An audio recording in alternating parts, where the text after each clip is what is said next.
I begged my wife to visit me during chemotherapy, but she walked in with her new boyfriend and introduced him as the man who would replace me after I died. The treatment room went silent as 14 patients whipped their heads around. "Corbin has been incredible at supporting me through this hard time for us," she said. The man wearing my missing grandfather's watch smiled. "Sadie told me so much about you." My mouth opened, but nothing came out. The nurse found her voice first. "Ma'am, this is a treatment room. Family only." "But Corbin is family." She squeezed his hand.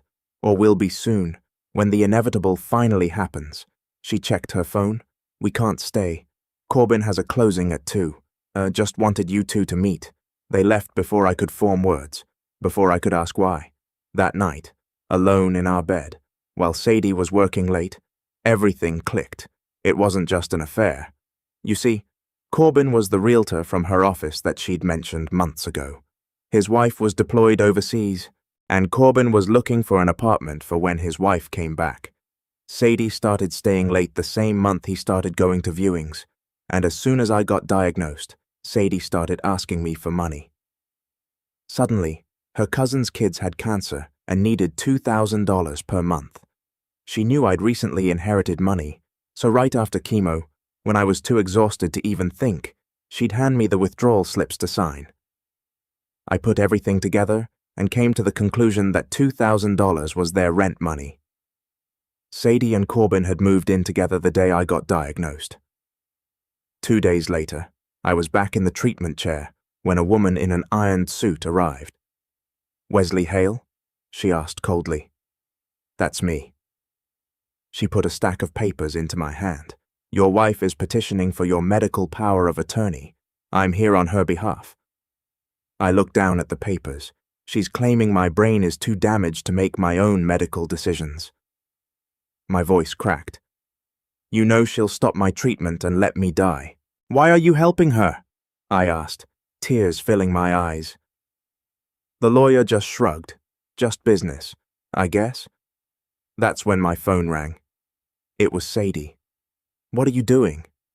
My voice came out through choked sobs. "You and Corbin, you're dying anyway." She cut me off. Her tone was patient, like she was explaining basic math to a child. "I just want me and you to both suffer less, but I'm responding to treatment," I said while crying. "Doctors say my numbers. Doctors just say that to keep you paying them for longer. Anyways, you should be grateful I haven't abandoned you completely. This is harder on me. You know, watching you deteriorate. I could hear traffic. She was driving. At least you get to rest soon. I have to live with this trauma forever. If you really loved me, you'd see how much I need Corbin's support right now." She was actually positioning herself as the victim. "Wesley, the lawyers say this is all standard, and don't make this difficult." The line went dead. I was still sobbing when her lawyer, who'd heard everything, told me I had 72 hours to sign it before my wife takes drastic action. The entire treatment room stared at me as she walked away. Some faces had pity, some pure shock. That's when I decided to give my wife what she wants. She got her papers back exactly 72 hours later. She got medical power of attorney, exactly what she wanted. Except there was one thing. The power of attorney was for dental decisions only, and since my teeth weren't getting treated, this was practically worthless. But the best part was I'd mailed it directly to her office, specifically during her partner meeting. I even taped a penny to her envelope writing, "Buy Corbin something nice" on the front. She had to sit there in front of all her superiors and explain why she wants medical power of attorney over her husband, and why there were hints of an affair between her and a client. That evening, I got 17 missed calls, but I didn't answer a single one. I was on the attack now. I opened my laptop and started digging. I found out she'd stolen $48,200. I logged into her social media and found her texts to her sister. "How long before I can date publicly without looking bad?" Her Google searches, stage 3 colon cancer life expectancy.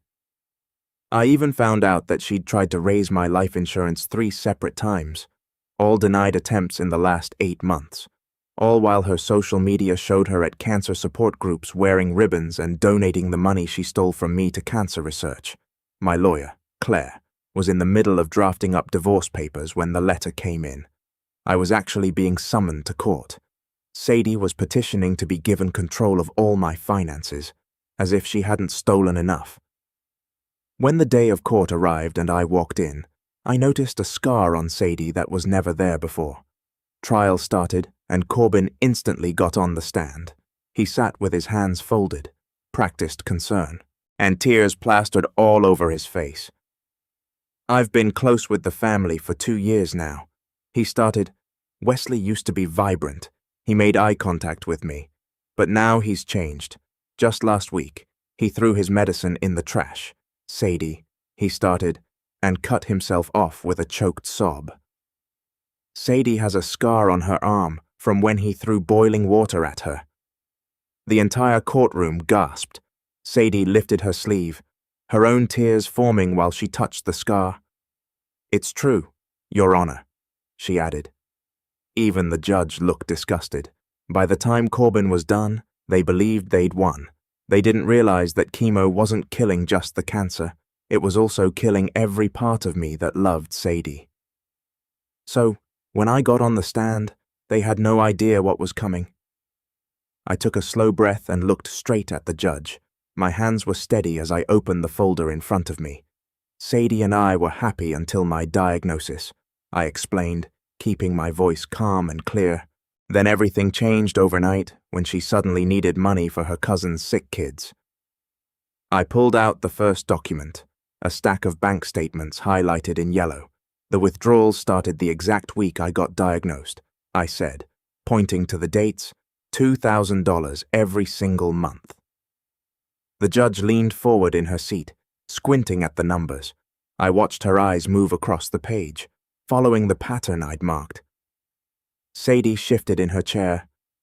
I slid the next document across to the clerk, who handed it to the judge. "This is a lease agreement I found in Sadie's email," I said. "She and Corbin signed it 2 days after my diagnosis. The rent is exactly $2,000 per month, the same amount she told me her cousin needed for cancer treatment." The judge's eyebrows went up as she read. Sadie's lawyer, Jason, leaned over and whispered something urgent in her ear. Across the room, Corbin was staring at his hands, his face going red. He shifted in his seat like he wanted to disappear. I pulled out the next packet, my heart beating faster, but my voice staying level. "This is Sadie's Google search history from our shared cloud account," I explained. "I accessed it before she locked me out." The judge took the papers and started reading. Her face changed as she went down the list. Stage 3 colon cancer survival rate. How long does chemo take to kill someone? Life insurance payout timeline. The courtroom went completely silent. Someone in the back row gasped loud enough that everyone heard it. Sadie's face had gone pale, almost gray. I kept going. "Next, I have 3 life insurance applications," I said, laying them out one by one. Sadie tried to increase my coverage from $100,000 to $500,000. All 3 attempts happened in the months after my diagnosis. All 3 were denied because the insurance companies flagged them as suspicious. I paused and looked at Sadie. She never told me about any of these attempts. I said. The judge was writing notes now, her pen moving fast across her notepad. I pulled out my phone and connected it to the courtroom display screen. "These are text messages between Sadie and her sister. Ronnie," I said. The messages filled the screen and I read them out loud. "How long before I can date publicly without looking bad? The treatment is expensive but worth it for the payout." Her sister's responses showed they were planning for my death, discussing how to manage appearances afterward. Sadie's face went from pale to completely white. Her hands were shaking as she gripped the edge of the table. I switched to the next set of images on the screen. "These are photos from Sadie's social media," I explained. "Cancer support groups, ribbons, donation checks made out to cancer research." The judge nodded, looking at the images. Then I pulled up the bank records next to them. Every single one of those checks was written from my inheritance account. I said, without my knowledge, without my permission, she was donating my grandfather's money to look like a devoted wife while she was stealing from me. The judge's expression had shifted from neutral to something harder, colder. I took another breath and continued. Sadie brought Corbin to my chemotherapy treatment, I said. She introduced him as family, which violated the treatment room's family-only policy. I have a written statement from my nurse. I handed the statement to the clerk. It describes how inappropriate and cruel this was, especially given my vulnerable state during treatment. The judge read the nurse's statement, her jaw tightening, her eyes moved to Sadie, and the look she gave her was pure anger. I presented the next folder. Thicker than the others. These are my medical records, I said. They show my cancer is actually responding well to treatment. My cognitive function is completely normal. I opened to a specific page marked with a tab. Doctor, Okafor's report states that I understand my diagnosis, treatment options, and prognosis perfectly, that I'm making informed decisions about my care. This directly contradicts Sadie's claims that my brain is too damaged to make my own decisions. The judge took her time reading through the medical records, flipping pages carefully. I pulled out another document while she read. This is the original medical power of attorney paperwork that Sadie tried to get me to sign. I said, it would have given her complete control over all my medical decisions. Her lawyer told me I had 72 hours to sign or face drastic action. I looked at the judge. That felt like a threat, I said quietly. Then I showed her the dental-only version I sent back. I explained I wanted to see what she would do when her plan failed. Several people in the courtroom made small sounds, shocked murmurs that rippled through the room. For my final piece of evidence in this section, I pulled up emails on the screen. These are from Sadie's work account, I said. The emails showed Sadie and Corbin planning trips, discussing furniture for our place, talking about their future together. The dates ran throughout my entire treatment. This proves the affair wasn't just emotional support. I said it was a full relationship. I scrolled to one specific email and read it out loud. Just a few more months and we can stop hiding. That one was from Corbin. The judge sat back in her chair, looking from the screen to Sadie to me. The courtroom was so quiet I could hear the clock on the wall ticking. I reached into my folder and pulled out a set of photos. These are pictures of Sadie's arm scar, I said while handing them to the clerk, the one Corbin just testified about. I watched the judge examine them closely. Now, here's my chemotherapy schedule from the hospital, I continued. The date Corbin claims I threw boiling water at Sadie was October 15th. I pointed to the entry on my schedule. I was at a 6-hour infusion appointment that entire day. I arrived at 8 in the morning and didn't leave until after 3. My nurse signed a statement confirming I was there the whole time and that I left exhausted and went straight home to sleep. Corbin's confidence flickered. I pulled out my laptop and connected it to the courtroom screen. I hired a digital forensics expert to examine the scar photo that was submitted as evidence. I explained, the metadata shows this photo was actually taken on September 22nd. I let that sink in for a moment. That's 3 weeks before the date Corbin claims the incident happened. The expert confirmed the photo's original date and found evidence it had been edited. The judge leaned forward and looked directly at Sadie's lawyer. Counsel, can you explain this discrepancy? Her face went red and she opened her mouth, but nothing came out. She looked at Sadie, then back at the judge. Your Honor, I was not aware of any issues with the photo's date. She finally managed. The judge's expression was cold. She made a note on her pad. I pulled out another document. This is a written statement from my sister. Becca, I said. She describes how Sadie contacted her 2 weeks ago and asked her to lie in court. She wanted her to say she witnessed me becoming violent and throwing things. Becca refused and told me about her request immediately. That's when I realized how far Sadie was willing to go with these false accusations. The statement includes the exact conversation where Sadie tried to coach her on what to say. Someone in the back of the courtroom gasped. Corbin was staring at his hands. I opened another folder. These are credit card statements. Her personal card, I said. The one she told me she only used for work expenses. I pointed to specific charges highlighted in yellow. Here's a weekend trip to a resort that cost $3,000. The dates match exactly with when Sadie told me she was at a work conference.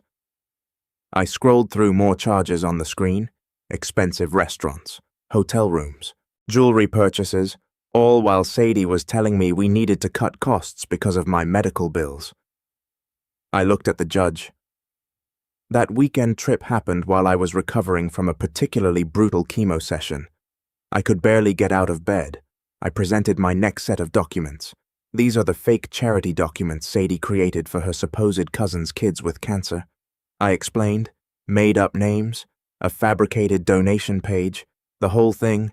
My forensic accountant traced every dollar. The money went directly into a joint account that Sadie shares with Corbin. I pulled up the bank records on screen. There are no sick cousins, no kids with cancer, just an elaborate lie to steal my inheritance money. Sadie was gripping the edge of the table so hard her knuckles were white. I pulled out my phone and connected it to the screen. I have text messages from friends, I said. Messages where they tell me they wanted to visit, but Sadie said I was too sick for company. I scrolled through them slowly. Here's one from my best friend from college saying he tried to visit 3 times, but Sadie turned him away at the door. Here's another from my cousin, who Sadie told I didn't want any visitors. I looked at the judge. I desperately wanted support during treatment. Sadie isolated me from everyone who could have helped me or noticed what she was doing. This made it easier for her to control information and steal from me. I opened another file on my laptop. These are calendar entries from Sadie's private calendar, I said, the one she thought I couldn't access. I pointed to entries starting 1 week after my diagnosis, appointments with divorce attorneys. The notes say things like discuss asset protection and timeline for filing. I scrolled through more entries. She was planning to leave me from the very beginning, but she decided stealing from me first would be more profitable. The courtroom was completely silent, except for the sound of the judge writing notes. I clicked to open a video file. Rowan from the hospital patient advocacy office helped me obtain the security footage. I explained, it shows the parking lot outside the treatment center. The timestamp shows the date Sadie and Corbin came to my treatment room. I let the video play. Sadie and Corbin walked into frame laughing. They stopped by Corbin's car and kissed, not a quick peck, but a long kiss. Then they stood there talking and smiling before walking toward the building. The timestamp proves they planned this whole thing. This wasn't a supportive visit. It was a calculated move to humiliate me in front of other patients. Several people in the courtroom made disgusted sounds. I pulled up emails on the screen. These are from Sadie's work account, I said. Emails between her and Corbin discussing my deteriorating condition. I read one out loud. The doctors are too optimistic. We need to take control of the situation ourselves. That's from Sadie to Corbin dated 3 weeks ago. I scrolled to another. How much longer do we have to wait? That's from Corbin. These emails make it clear they were hoping for my death and frustrated that treatment was working. I reached for my final folder for this section. This is my medical journal, I said. I've kept detailed notes throughout my entire treatment. Symptoms, medications, side effects, doctor appointments, treatment responses. Every single entry is clear and organized. I handed the journal to the judge, Dr. Okafor reviewed it and wrote a letter stating it demonstrates exceptional patient engagement and cognitive clarity. The judge took her time looking through the pages. I sat back in my chair and waited. Sadie's lawyer was whispering urgently to her, but Sadie just stared straight ahead. Corbin had tears running down his face, but nobody seemed to care. I reached for my next folder and pulled out a letter from Dr. Okafor. Sadie tried to convince my oncologist to stop my treatment. I explained. She told her I wanted to do natural remedies instead of chemo. Dr. Okafor's statement says I never expressed any interest in stopping treatment. She refused her request and wrote notes in my medical file about her interference. The judge took the letter and read it carefully while Sadie shifted in her seat. I opened my phone and connected it to the courtroom screen. "This is a recording I made of Sadie's phone call," I said. "The one where she told me I was dying anyway." I started recording our conversations after she threatened me with the medical power of attorney because I knew I needed proof. I pressed play, and Sadie's voice filled the courtroom. "You're dying anyway," her recorded voice said. "I just want me and you to both suffer less." The recording continued with her positioning herself as the victim and saying how hard this was for her. The judge listened to the full 2 minutes without moving. Her expression got darker as the recording played. Several people in the gallery made disgusted sounds when Sadie's voice said she needed Corbin's support. I pulled up bank statements on the screen next. Sadie emptied our joint savings account 2 days after I sent her the dental POA. I explained. She took $15,000 in retaliation. My attorney, Claire, filed an emergency motion to freeze the accounts, but she'd already moved the money to an account with only her name on it. This proves she was willing to leave me without any resources during cancer treatment. The judge wrote more notes while I scrolled through the bank records showing the withdrawals. I switched to my text message screenshots. "These are messages Sadie sent to our mutual friends," I said. "She told them I was losing my mind and becoming paranoid and violent. She sent these messages before I could tell anyone what she was doing. Several friends have given statements saying they now realized she was trying to turn everyone against me." I read one message out loud where Sadie told her friend I threw things at her and screamed for no reason. None of it was true, but she was building a story to make people think I was unstable. I pulled up a real estate website on the screen. "This is the apartment Sadie and Corbin share," I said. Corbin listed it on his own company website. The listing photos show my belongings throughout the apartment. I zoomed in on one photo, showing a watch I inherited from my grandfather sitting on the nightstand. Another photo showed my favorite chair from our house in their living room. This proves they're not just having an affair, but actually living together as a couple. Corbin's face went completely white as I showed each photo. I opened a document showing our account passwords. Sadie changed every shared password we had the day after I sent the dental POA. I explained. She locked me out of my own email, cloud storage, and online accounts I'd used for years. She was trying to prevent me from gathering more evidence against her. Fortunately, I'd already downloaded everything I needed before she could stop me. The list showed dozens of accounts where the passwords had been changed on the same day. I held up my grandfather's will next. This inheritance documentation proves the $48,200 Sadie stole was money my grandfather left specifically for my future, I said. The will states this money is for Wesley's security and dreams. Sadie knew how much this inheritance meant to me. She didn't just steal money, but my grandfather's final gift to me. I had to stop talking for a second because my voice cracked. The judge looked at the will and then at Sadie with clear anger on her face. I opened a folder of witness statements. "These are from my chemotherapy nurses," I explained. "They describe me as alert, engaged, and making informed decisions about my care. They say Sadie's visits were disruptive and her behavior was controlling. Multiple nurses wrote about times Sadie tried to speak for me when doctors asked me direct questions. One nurse specifically wrote that she was concerned for my safety and autonomy." The judge read through each statement while Sadie's lawyer whispered urgently to her. I pulled up emails on the screen showing Sadie's internet searches. These emails show Sadie researching financial power of attorney and conservatorship in the weeks right after my diagnosis. I said. She was planning this scheme from the very beginning. She was looking for legal ways to control my money and medical decisions before I even started treatment. One email to a lawyer specifically asks how to prove someone is mentally incompetent. The courtroom went completely silent as people read the emails on the screen. I opened my next piece of evidence. This is the visitor log from the treatment center. I explained. It shows Sadie came to every single appointment in the first month after my diagnosis. Then her visits dropped off dramatically as my treatment started working and I began improving. She came less and less as it became clear I was responding well to chemo. This completely contradicts her claims of being a devoted caregiver who's suffering through my illness. The log showed exact dates and times, proving Sadie stopped visiting once it was clear I might survive. I pulled out another folder and opened it to show the bank manager's statement.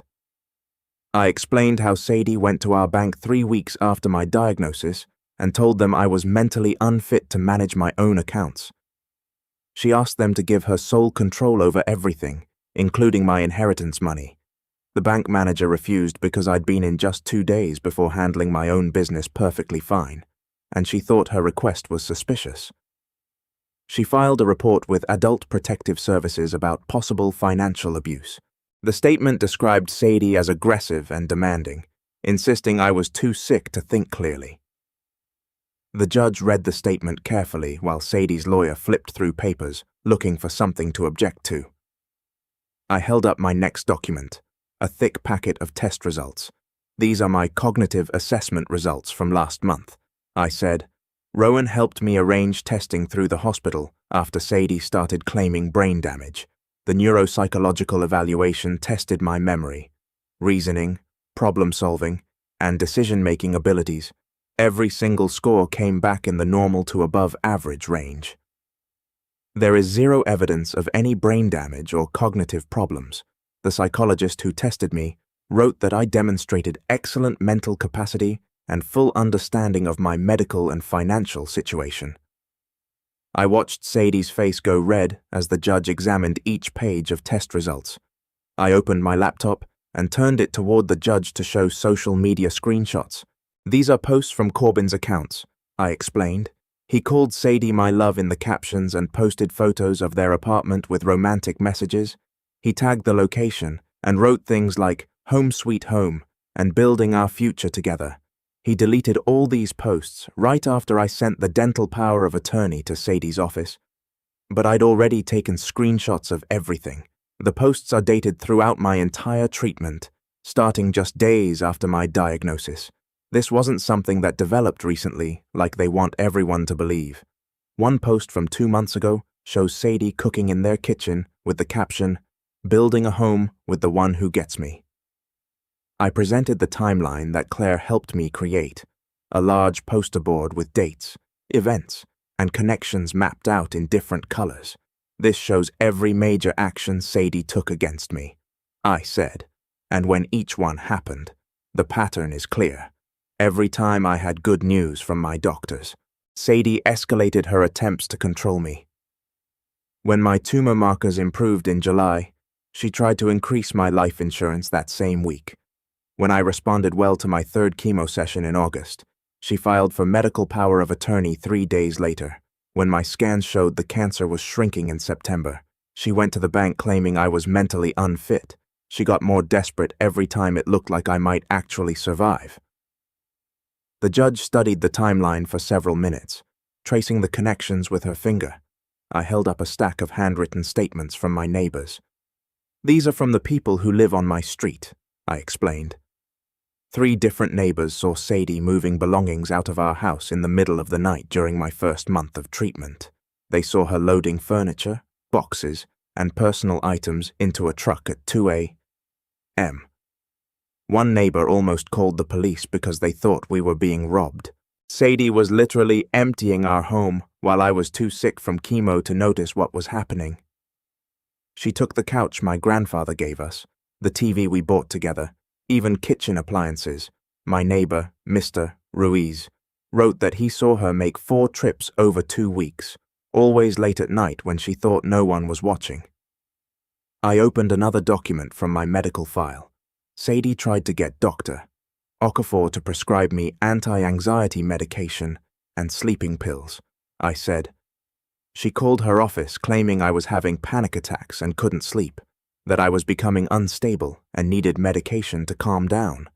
Doctor. Okafor refused because when she examined me, I showed no signs of anxiety disorders or insomnia. She suspected she wanted to make me appear mentally unstable to support her incompetence claims. She documented her request in my medical records as inappropriate and concerning. The doctor wrote that Sadie's behavior raised red flags about her motives and her respect for my autonomy. I showed the court a letter from my insurance company. This is about Sadie's attempt to list me as disabled on insurance paperwork without my knowledge.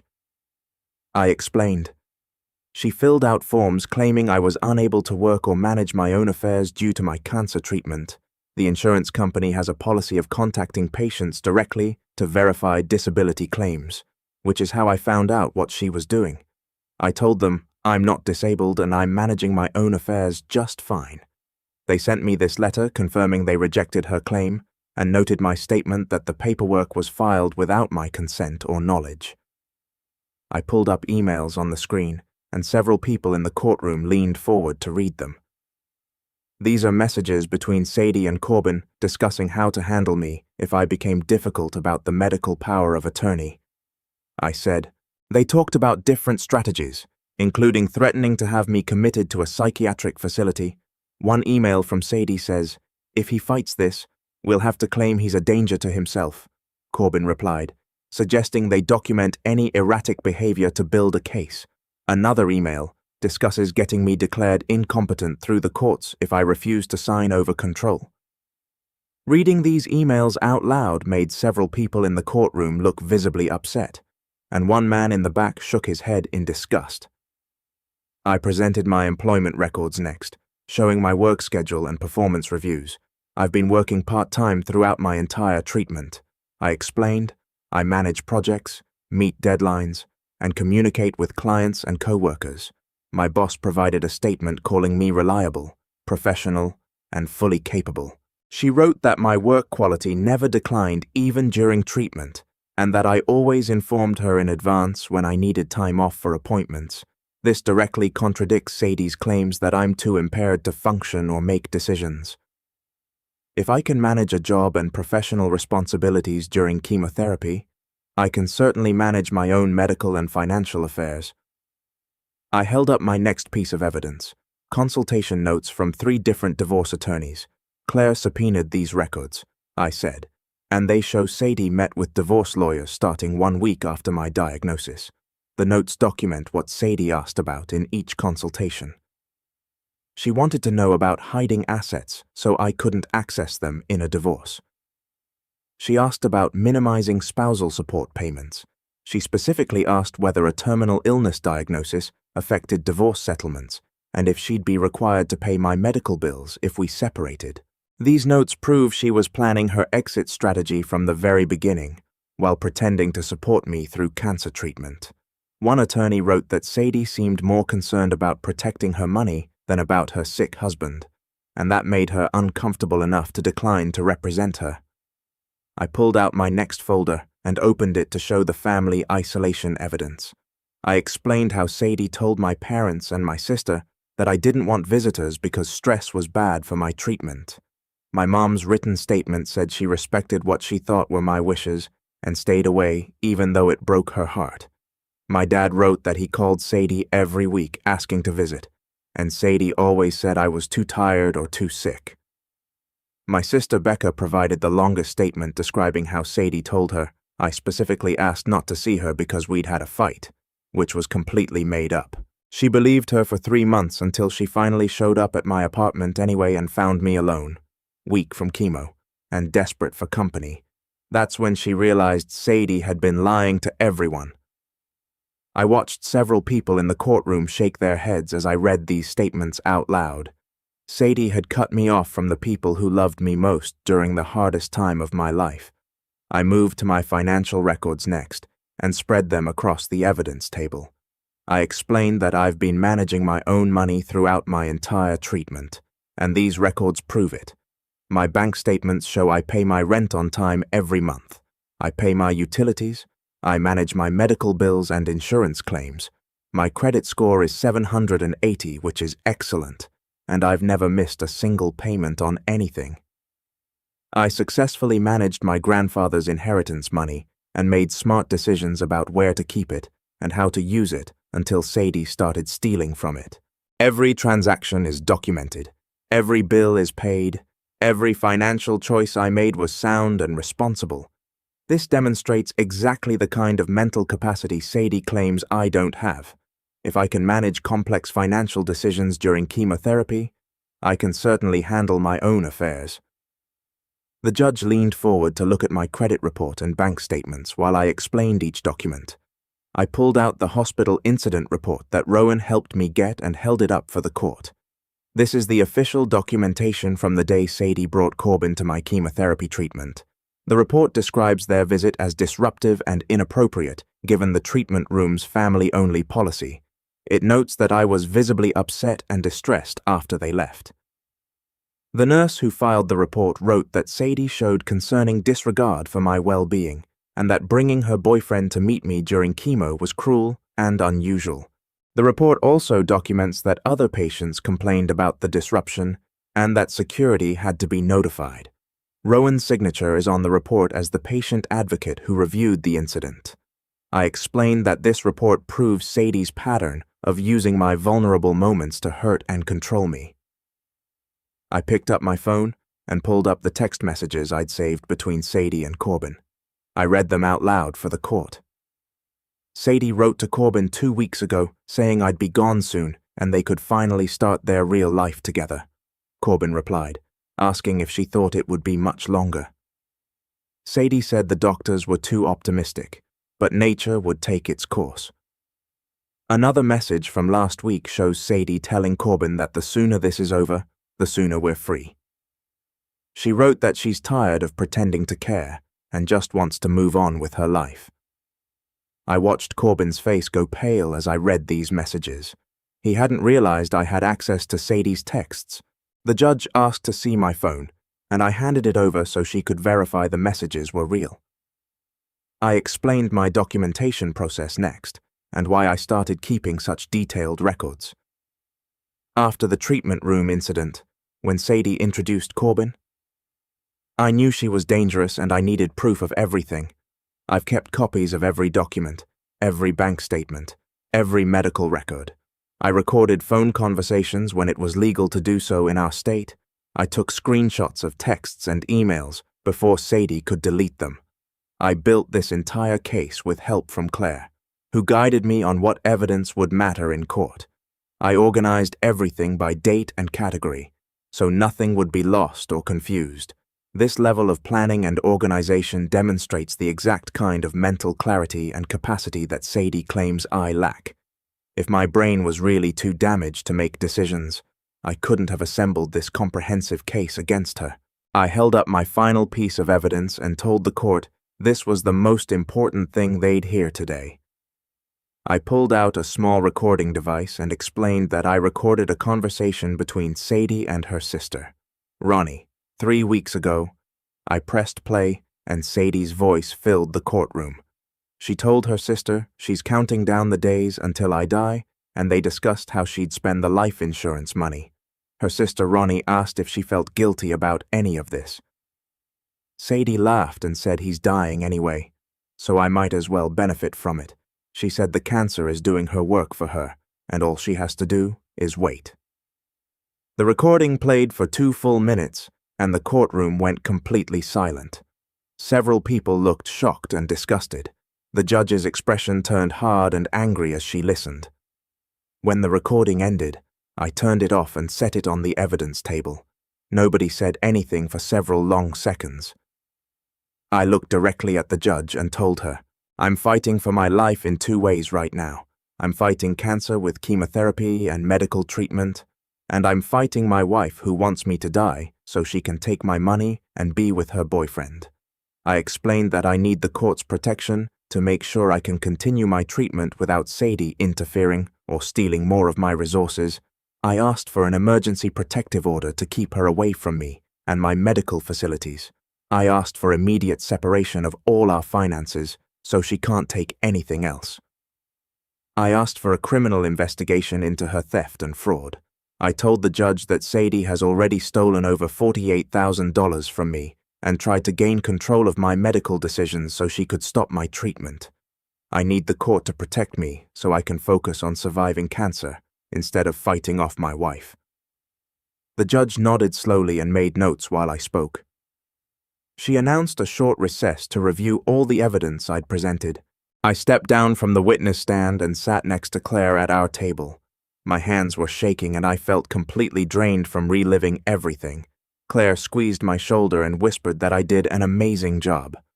Across the courtroom, Sadie and her lawyer, Jason, were having a heated, whispered conversation.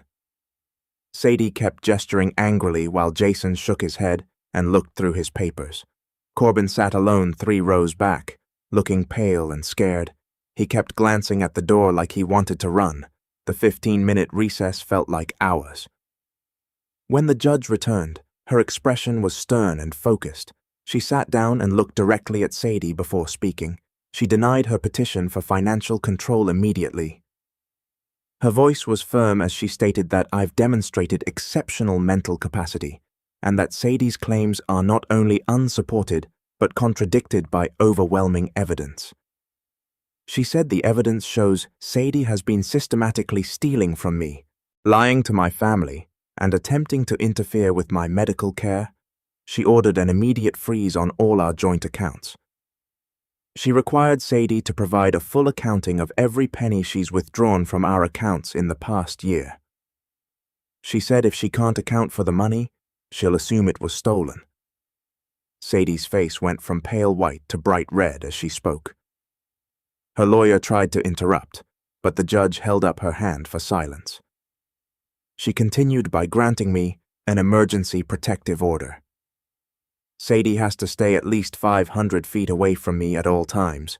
She can't come to my home, my medical facilities, or anywhere I'm receiving treatment. If she violates this order even once, she'll be arrested immediately. She ordered her to return my grandfather's inheritance money, all $48,000, within 30 days, or face contempt of court charges. She also ordered Sadie to pay all my legal fees because her frivolous and malicious petition caused me unnecessary expense during a serious health crisis. The judge looked down at her papers and then back up at Sadie with a coldness that made the whole room go quiet. She said she was referring this case to the district attorney for criminal investigation. She listed off the charges she wanted them to look at: fraud, theft, forgery, and possible attempted murder based on Sadie's interference with my medical care. Her exact words were that Sadie's actions constitute financial abuse of a vulnerable person and possibly attempted manslaughter through medical neglect. 2 officers who'd been standing at the back of the courtroom started walking towards Sadie's table just as she finished. One of them stood right behind her chair while the other positioned himself by the door. Sadie's face went from red to white in about 2 seconds. Her lawyer, Jason, put a hand on her arm like he was trying to keep her from doing something stupid. The judge turned her attention to Corbin next. She looked right at him and said Corbin may face charges as an accomplice to fraud and theft. She ordered him to preserve all financial records and communications with Sadie. She also said Corbin couldn't leave the state. Corbin's practiced crying turned into real sobbing. He stood up and said he didn't know the full extent of what Sadie was doing. The judge held up her hand and cut him off mid-sentence. She said ignorance isn't a legal defense and that Corbin should get himself a lawyer. The officer behind Sadie told her to stand up and put her hands behind her back. She looked at me across the courtroom, waiting for something, maybe fear, maybe regret. I just held up the penny I'd taped to her envelope all those weeks ago and let the handcuffs click.